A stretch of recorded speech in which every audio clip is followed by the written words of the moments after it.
ఇవాళ రోజున ఇవాళ టైంలో జైశంకర్ గారు ఇజ్రాయెల్కి బయలుదేరారు. He went to UAE first and అక్కడ నుంచి ఈ వీడియో షూట్ చేస్తున్న టైం హీజ్ ఇన్ ఇజ్రాయెల్. ఏంటి పాయింట్ అని చెప్పి బయట మనం చూస్తే ఇట్స్ క్లియర్, ఇజ్రాయెల్కి సంబంధించిన డిఫెన్స్ ఎక్విప్మెంట్ మ్యానుఫ్యాక్చరింగ్ ఏదైతే ఉందో అది భారతదేశంలో పెడదాం అనుకుంటుంది. Very important juncture, when India and Israel are definitely collaborating in the various domains of defense and trade.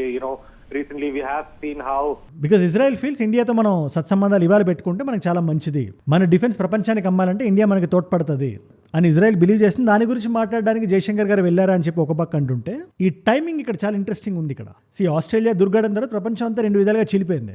ఒక సైడ్ దేర్ వెరీ క్లియర్, ఇది ఒక యాంటీ సెమిటిక్ చర్య, ఇది జ్యూ కమ్యూనిటీ మీద జరిగిన అఘాయిత్యం ఇది అని చెప్పి ఒక సైడ్ మాట్లాడుతుంటే, ఇంకొక సైడ్ ఇది ఇజ్రాయెలే చేయించింది ప్లాన్ చేసి. మరి ఈ టైంలో వీళ్ళు ఎందుకు చేశారంటే ఓపెన్ గా ప్రో గాజా ప్రొటెస్ట్లు అవి రాబోతున్నాయి, దానికి అడ్డంగా తిరగడానికి ఇది ఒక షడ్యంత్రం అంటారు హిందీలో, అలాంటిది ఒకటి ఇజ్రాయెల్ చేస్తున్నారు ఇంకొక సైడ్ అంటున్నారు. బట్ మీరు ఎటు సైడ్ ఉన్న భారతదేశం మాత్రం ఇలాంటి టైంలో ఇజ్రాయెల్కి మేము తోడుగా ఉంటాం. ఇజ్రాయెల్ మీద జరిగింది ఒక ఉగ్రవాద దాడి, అండ్ ఉగ్రవాదం ఏ ఫామ్ లో వచ్చినా ఏ మేనిఫెస్టేషన్ లో వచ్చినా కూడా దాన్ని మనం ఖండించాలి, మేము ఖండిస్తున్నాం. ఇది ఇండియా స్టాండ్ అని చెప్పి ఆయన ట్రిప్ మనకు అర్థమవుతుంది. ఇజ్రాయెల్ ఇండియా ఏదైనా జాయింట్ ఆపరేషన్ చేస్తాయా లేదా అని చెప్పి ఒక డిస్కషన్ నడుస్తుంది. దాని గురించి ఇవాళ వీడియోలో ఒక ఐడియా వస్తుంది మీకు మొత్తం చూస్తే. ఇవాళ వీడియో నేను ఒక పాయింట్ తో మొదలు పెడదాం అనుకుంటున్నాను. నెరేటివ్ వార్ఫేర్ అంటుంటాను కదా, అది మనకి క్రిస్టల్ క్లియర్ గా మన కళ్ళ ముందు ఒకటి కనబడుతుంది.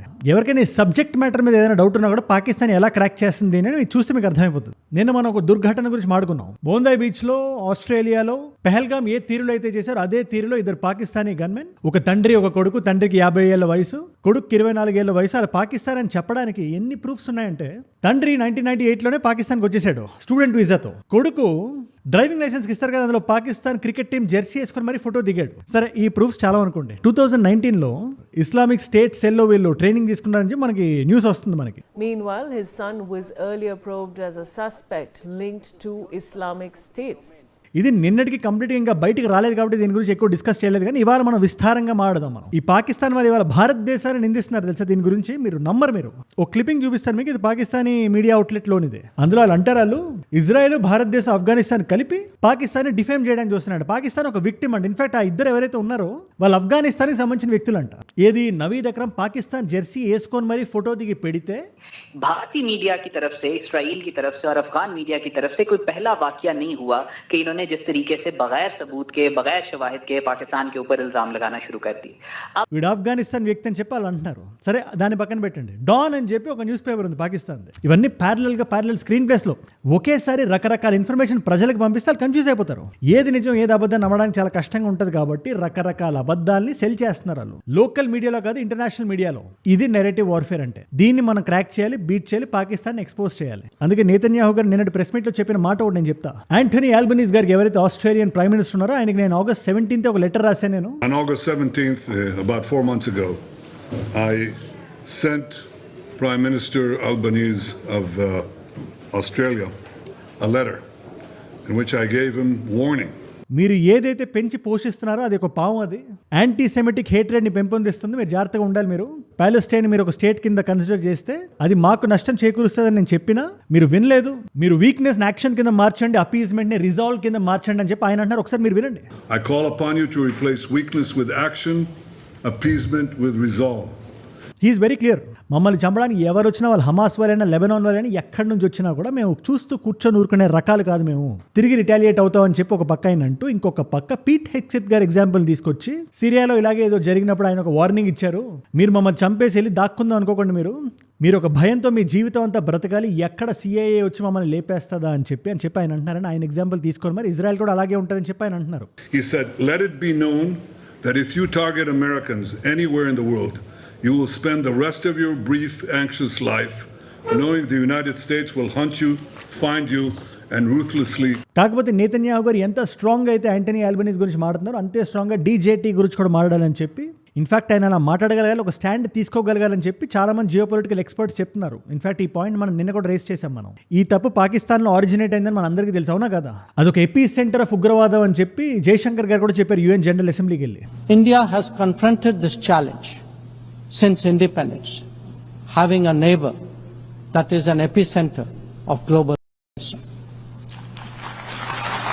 For decades now, ఎపీ centre of ఉగ్రవాదం ఈ పదం వాడారు ఆయన.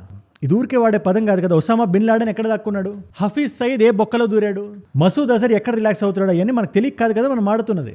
అండ్ ఈ జియో పాలిటిక్స్ లో బిగ్గెస్ట్ ఐరనీ ఏంటో తెలుసా, పాకిస్తాన్ వల్ల మనం ఎంత నష్టపోయాం అమెరికా కూడా అంతే నష్టపోయింది. మీరు 1993 అని ఎతకండి ఒకసారి. 1993లో WTCలో ఏదైతే జరిగిందో దానికి మాస్టర్ మైండ్ ఎవడు, ఇన్ఫాక్ట్ వాళ్ళని మాస్టర్ మైండ్ అని పిలవాలన్నా కూడా చాలా లోపల కొంచెం చివుకుమంటది. బట్ వాడి పేరు రామ్జీ యూసఫ్, పాకిస్తాన్కి చెందిన వ్యక్తి.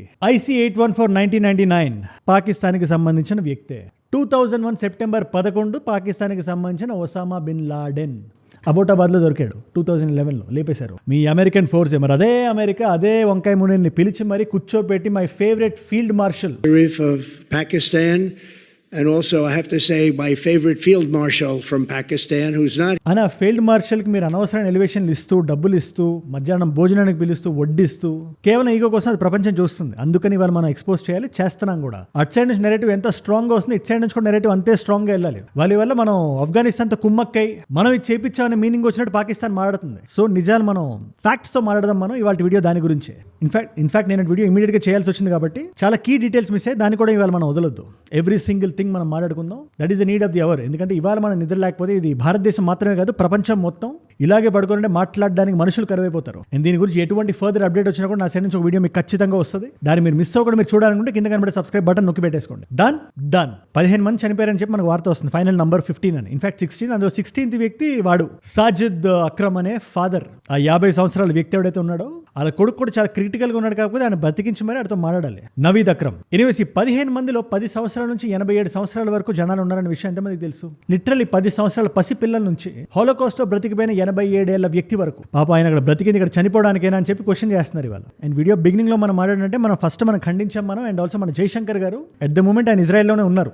దీనికి కారణం ఆన్ పేపర్ అది డిఫెన్స్ మ్యానుఫ్యాక్చరింగ్ భారతదేశంలో స్థాపించడానికైనా ఇలాంటి టైంలో ఇలా ట్రిప్ వెళ్ళడం it's strong message to US గానీ ఏవైతే దేశాలు పాకిస్తాన్కి సపోర్ట్ చేస్తున్నా ఆయా దేశాలకు గానీ. ఎందుకంటే ఈ రాడికలైజేషన్ గురించి డిస్కస్ చేయడం చాలా ఇంపార్టెంట్. ఇదే జైశంకర్ గారు he went to UN general assembly. మనం లాస్ట్ టైం మాడుకున్నాం కదా దాని గురించి, దాని మీద వీడియో కూడా చేశారు. అక్కడికి మోదీ గారు వెళ్ళలేదు కానీ ఆయన ఒక మాట చెప్పారు. అక్కడ పాకిస్తాన్ ఎలాంటి దేశం అంటే వాళ్ళ జీడిపిని రాడికలైజేషన్తో కొలవాలి, వాళ్ళ ఎక్స్పోర్ట్ని ఉగ్రవాదంతో కొలవాలి అన్నారు ఆయన. మీరు ఒకసారి వినండి. Its GDP can only be measured in terms of radicalization and its exports in the form of ప్రపంచానికి పాకిస్తాన్ ఏదైనా ఎక్స్పోర్ట్ చేస్తుందంటే అది ఉగ్రవాదులనే. మరి అలాంటి ఉగ్రవాదుల నుంచి మనం జాగ్రత్తగా ఉండాలంటే మనం వెళ్ళి డిస్కస్ చేయాలి, మాట్లాడాలి. మొసాడ్ కూడా ఇన్వాల్వ్ అవుతుందని చెప్పి వార్తలు బయటకు వస్తున్నాయి. బట్ స్టిల్ మన ఇండియాలో కూడా చాలా తక్కువ దేర్ ఇస్ జూయిష్ పాపులేషన్. ఇది మీలో చాలా మంది తెలిసి ఉండదు. ఒక 4 నుంచి 6 వేల మంది ఉన్నారు అంతే, లైక్ ప్రాపర్ జ్యూస్. ఆస్ట్రేలియాలో కూడా చాలా తక్కువ. ప్రపంచం మొత్తంతో కంపేర్ చేస్తే ఒక 1,20,000 మంది ఉంటారని చెప్పి దేర్ ఇస్ అ డిస్కషన్. మరి అలాంటి ఆస్ట్రేలియాకి వెళ్ళి ఇలాంటి దుర్మార్గానికి పాల్పడ్డారంటే వాళ్ళని ఆస్ట్రేలియన్ సిటిజన్స్ అని చెప్పి పాకిస్తాన్ అంటుందంటే ఇంకా దానికి నవ్వాలో ఏం చేయాలో కూడా అర్థం కావట్లేదు. కానీ ఒక పక్క మన దేశంలో ఉండే జ్యూస్ అని కూడా మనం కాపాడుకోవాలి, సెక్యూరిటీ కూడా టైట్ చేస్తానని చెప్పి నేను రకరకాల న్యూస్ పేపర్స్ ఆర్టికల్స్ చూశాను నేను. ఎక్కడైతే జ్యూ కమ్యూనిటీస్ ఏవైతే ఉన్నాయి, ఇన్ఫాక్ట్ మనకు నవంబర్ 26 జరిగిన కూడా 2008లో వాళ్ళు స్పెసిఫిక్గా ఈ జ్యూ కమ్యూనిటీ జుడాయిజం సంబంధించిన వ్యక్తులు ఏ కెఫేకి వెళ్తారో అది టార్గెట్ చేసి మరి కొట్టారు. దాని పేరు టక్ అని గుర్తురాట్లా. మీకు ఎవరికైనా తెలిస్తే కింద కామెంట్స్లో రాయండి. ఇన్ఫాక్ట్ అందులో ఒక బాబు బ్రతికి ఇజ్రాయెల్ వెళ్ళిపోతే మోదీ గారు నేతన్యాహు గారు కలిసినప్పుడు ఈ అబ్బాయితో ఫోటో దిగారు. చాలా హార్ట్ వార్మింగ్ అనిపించింది అది. ప్రస్తుతానికి అయితే ఐఈడీలు దొరికినాయి, చుట్టుపక్కల బాంబులు దొరికినాయి. వాళ్ళు చాలా పెద్ద ప్లాన్ వేశారు ఆస్ట్రేలియాలో. దానికి సంబంధించి ఎటువంటి లీడ్ దొరికినా కూడా ఇప్పుడు ఆస్ట్రేలియా చాలా స్ట్రిక్ట్గా తీసుకోవాలి. వాళ్ళది నిజంగానే హై లెవెల్ ఇంటెలిజెన్స్ ఫెయిల్యూర్ కాదా మనకు సమయం సమాధానం చెప్తుంది. కాబట్టి నేను ఒకటి కోరుకుంటున్నా, ఇట్స్ సెల్ఫిష్ ఆస్క్, నా మనసులో ఉంది ఇది. మొసాడ్ దీన్ని సీరియస్గా తీసుకొని వీళ్ళ మూలాలు పాకిస్తాన్లో ఉంది కాబట్టి ఆ మూలాల దగ్గరికి వెళ్ళి చెక్కు చెదరగొట్టాలని చెప్పి నేను అనుకుంటున్నా. ఇన్ఫాక్ట్ ఇంకొంచెం గట్టిగా సీరియస్గా తీసుకొని వీళ్ళు ప్రొయాక్టివ్గా ఉంటారు కాబట్టి మొసాడ్ వాళ్ళు లేటెస్ట్ వాళ్ళు ఎక్కడ దాకా పట్టుకెళ్తారో, ఎలాంటి ఆపరేషన్ చేస్తారో. ఆపరేషన్ రాత్ ఆఫ్ గాడ్ అని చెప్పి మీరు ఒకసారి చూడండి, ఒకసారి మీకు అర్థమవుతుంది నేనేం చెప్తున్నాను. అలాంటి ఆపరేషన్ ఒకటి పాకిస్తాన్ మీద చేయగలిగితే కొంతమంది ఎవరైతే సో కాల్డ్ ఫెయిల్డ్ మార్షల్స్ ఉన్నారో అమెరికా వెళ్ళి రంగురాళ్ళు అయ్యి అమ్ముకుంటుంటారో వాళ్ళకి గోడకి తగిలించడానికి ఒక ఫోటో, దాని మీద వేసుకోవడానికి ఒక దండా తప్పితే ఇంకేం మిగలకూడదు. ఎందుకంటే ఆ వంకాయ మూర్ఖత్వం వల్ల ఆ వ్యక్తి ఇస్తున్న స్పీచ్ల వల్లే ఆల్రెడీ ప్రపంచం అంతా రాడికలైజ్ అయిపోయిన వాళ్ళని ఉస్కో అంటున్నట్టుంది. ఇది కొంచెం మొసాడ్ చూడాలి. ఇజ్రాయెల్ కూడా అమెరికా మీద మీరు ఒలకపోస్తున్న ప్రేమను కొన్ని రోజులు మీరు ఆపండి. అట్లీస్ట్ ఆ డీజేటీ గారు దిగేదాకా ఆయన పాకిస్తాన్కి ఫీల్డింగ్ చేస్తుంటాడు, ఆడు వచ్చి మీ వికెట్లే తీస్తుంటాడు. అది ఒక్కటే వాళ్ళు చూసుకుంటే మంచిదని చెప్పి నా అభిప్రాయం. దీని మీద మీరే ఉంటారు నాకు కింద కామెంట్స్లో ఖచ్చితంగా రాయండి. ఎందుకంటే ఇవాళ ఇంత జరుగుతుందా? మన చుట్టుపక్కల ఎక్కడ చూసినా ఇదే న్యూస్ ఉంది. ప్రపంచం అంతా దీన్నే కవర్ చేస్తుంది. ఒక పక్క దాని మీద వాళ్ళు కళ్ళు మూసేసుకొని మాకు ప్రపంచం కనబట్లేదు అన్నట్టు ఈ తొక్కలో ఈ వార్తలన్నీ ప్రపంచం అంతా తిప్పుతున్నారు. దీంట్లో భారతదేశం ఇన్వాల్వ్ అయి ఉంది, ఆఫ్ఘనిస్తాన్తో కుమ్మక్కయింది, వీళ్ళిద్దరు వెనకాతల ఇజ్రాయెల్ ఉంది, దీనికి పాకిస్తాన్కి ఎటువంటి సంబంధం లేదు, వాళ్ళిద్దరూ ఆస్ట్రేలియాకి సంబంధించిన వ్యక్తులే, ఆడు పాకిస్తాన్ క్రికెట్ జెర్సీ వేసుకుంటే ఏంటి, పాకిస్తాన్ క్రికెట్ టీం మీద వాళ్ళకి వల్లమాని అభిమానం ఉంది అందుకే వేసుకున్నాడని చెప్పే ప్రయత్నం చేస్తుంది. కానీ నిజం నగ్నంగా అందరి కళ్ళ ముందు ఉంది. ఇదైతే నేను చెప్పగలుగుతాను. నాలాగే చాలా మంది దే ఆర్ మేకింగ్ వీడియోస్. మన దేశపు పర్స్పెక్టివ్ కూడా ప్రపంచం సైడ్ వెళ్ళాలి. అది ఏ భాషలో అయితే ఆ భాషలో, మన దేశానికి సంబంధించిన వాళ్ళు ప్రపంచ నలుమూలల్లో ఎక్కడున్నా కూడా they need to understand the Indian perspective. Anyways, ఈ పాకిస్తాన్ ఎక్కడి వరకు వెళ్ళిందంటే UN దాకా వెళ్ళి సార్ వీళ్ళు హ్యూమన్ రైట్స్ వైలేషన్ చేస్తున్నారు, వీళ్ళు భారతదేశపు డెమోక్రసీకి భంగం కలుగుతుందని చెప్పి కొంచెం క్రియేటివ్ రైటింగ్ అది చేస్తున్నారు. మనం చాలా లాగిపెట్టి డిప్ప మీద కొట్టినట్టు మన సమాధానం చెప్పాం. We have exercised our right to respond. మనం అదే UN జనరల్ అసెంబ్లీకి వెళ్ళి పాకిస్తాన్ దగ్గర లెక్చర్ తీసుకునే స్థాయిలో మేము దిగజారిపోలేదు. ఇంకా ఎక్కడైనా డెమోక్రసీకి భంగం కలుగుతుందంటే, డెమోక్రసీ అనే పేరుకు అవమానం జరుగుతుందంటే అది పాకిస్తాన్లోనే జరుగుతుంది. వాళ్ళు డెమోక్రసీని వాళ్ళు ఎంత అద్భుతంగా వాళ్ళు థ్రైవ్ చేస్తున్నారంటే సొంత PMని జైల్లో పాడేసే అంత, ఆడు బ్రతికున్నాడో చచ్చిపోయాడో తెలియనంత. పాకిస్తానీ తెహరీకి ఇన్సాఫ్ అనే పార్టీ ఉంది, ఇమ్రాన్ ఖాన్. ఆ పార్టీకి సంబంధించిన మినిస్టర్లందరినీ కేటగారికల్గా బొక్కలో తోసేసే అంత డెమోక్రసీ ఉంది పాకిస్తాన్లో.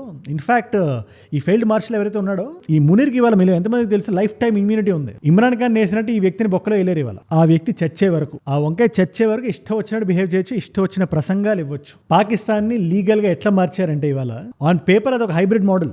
మిలిటరీకి పొలిటీషియన్స్కి కానీ వీళ్ళు ఉస్కో అంటే డిస్కో అనాలి, చెప్పు చేతల్లో నడవాలి, పపెట్స్ లో ఉండాలి. That is the situation right now in Pakistan. అదే మనం వెళ్ళి చెప్పాం అక్కడ, మీరు మాకు చెప్పకండి, మీరు మిమ్మల్ని చూసుకోండి అని. సింపుల్. మనకి ఇమ్రాన్ ఖాన్ ఎగ్జాంపుల్ ఉంది కదా, మనకి కళ్ళకి కనబడేది మనం ఎందుకు చెప్పం? వాళ్ళు ఏవో లేనిదేదో సృష్టించి మనం ఏదో ఆఫ్ఘనిస్తాన్తో కుమ్మక్కాయ అని చెప్పి ఏది పడితే అది రాస్తుంటారు. వాళ్ళు చేసిన సినిమాల్లో కూడా ఫ్యాక్ట్స్ ఎక్కడ ఉండవు. వాడు ఇష్టమే వార్ అనే సినిమా ఉంటుంది, WAAR. అందులో ఉంటా రా ఏజెంట్ వెళ్ళి పాకిస్తాన్ లో బ్లాస్ట్ లైవ్ చేస్తుంటాడంట. అండ్ మీరు నంబర్ సిట్టింగ్ PMని దింపేసి జైల్లో పడేశారు. ఆయన ఒక్కటే విషయం చేశాడు, ఆయన మిలిటరీ మీద నాకు నమ్మకం లేదు అని కొంచెం నిజాన్ని కొంచెం మాట్లాడడం మొదలుపెట్టాడు. పాకిస్తాన్ మిలిటరీ మీద కానీ అమెరికా గురించి కానీ ఇంకా భారతదేశాన్ని కూడా కొంచెం పొగడం మొదలుపెట్టాడు. వాళ్ళకి అది నచ్చలా. డైరెక్ట్ తీసి లోపలేసేసి కాన్స్టిట్యూషన్ గట్రా అటు ఇటు మార్చేసి వాళ్ళు చేసిన చేంజెస్ కూడా ఎలా ఉన్నాయనుకుంటున్నారు మీరు? కేటగిరీగా 3 చేంజ్లు చేశారు. Change number 1, amendments to the official secrets act. దీంట్లో నేషనల్ సెక్యూరిటీ అనే పదానికి డెఫినేషన్ పెంచేసి ఎవడైతే మిలిటరీకి అడ్డంగా మాట్లాడతాడో వాళ్ళందరినీ తీసుకెళ్లి లోపలేసేలాగా. ఎందుకంటే అక్కడ మిలిటరీ ఇక్కడ మిలిటరీ ఇలా కాదు కదా, వాళ్ళు చేసే ఆకృత్యాలు, హీనియస్ క్రైమ్స్, వాటి గురించి ఎవరు మాట్లాడకూడదు. అక్కడ ISI వాళ్ళు ఉగ్రవాదాన్ని ఎలా బ్యాక్ చేస్తున్నారో, వీళ్ళందరూ కలిసి ఒకటే హెడ్ క్వార్టర్స్ ఎలా ఉంటున్నారో, ఎలాంటి డిస్కషన్లు అవి నడుస్తున్నాయో, రష్యన్ మెషినరీ అది తెప్పించి ఉగ్రవాదాన్ని భారతదేశం బోర్డర్ దాటి పంపించి దొరికిన తర్వాత వీళ్ళకి మాకు ఎటువంటి సంబంధం లేదని చేతులు ఎత్తేస్తారు. ఇకపోతే change number 2, Pakistani army act లో తెచ్చిన అమెండ్మెంట్స్. నేను మీకు ఒకటే చెప్తున్నా, ఏ రోజైతే సివిలియన్స్ మీరు ఆర్మీ కోర్ట్స్ లో తెచ్చి అక్కడ మీరు ట్రయల్స్ పాస్ చేస్తారో ఆ రోజు ఆ డెమోక్రసీ చచ్చిపోయింది ఆ దేశంలో. ఇవాళ పాకిస్తాన్ అదే జరుగుతుంది. ఇవాళ ఆర్మీలో కూర్చున్న వాళ్ళు డిసైడ్ చేస్తారు, అక్కడ ఉండే ఒక బెంచ్ కానీ ఒక కాన్సులేట్ కానీ వాళ్ళు ఏమని పిలవాలి, అక్కడ ఉగ్రవాదుల పక్కన హఫీజ్ మీర్ ఉంటాడో అక్కడ మసూద్ అజర్ ఉంటాడో ఎవరికి తెలియదు. వాడు డిసైడ్ చేస్తాడు. ఇక్కడ ఏదైనా సివిలియన్ ఎవరికైనా అడ్డంగా మాట్లాడితే వాడిని ఉరి తీయాలా లేకపోతే జీవితకాలం ఖైదులాగా జైల్లో పడేయాలా వీళ్ళు డిసైడ్ చేస్తారు. ఇది వాళ్ళు తెచ్చిన అమెండ్మెంట్. అండ్ వీళ్ళు మన మీద కంప్లైంట్ చేస్తున్నారు హ్యూమన్ రైట్స్ వైలేషన్ అని చెప్పి UNకి వెళ్ళి.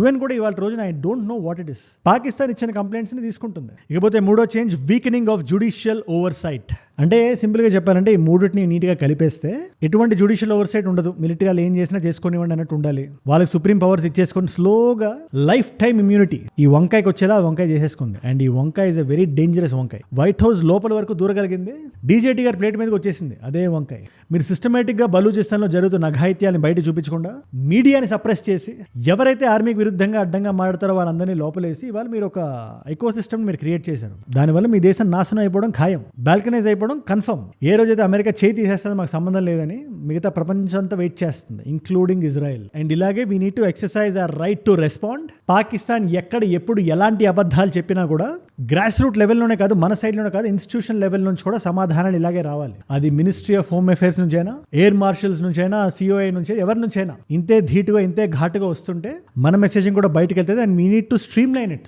మొత్తం ప్రపంచానికి మెసేజ్ రీచ్ అయ్యేలాగా మన message, that is the narrative warfare that we need to win.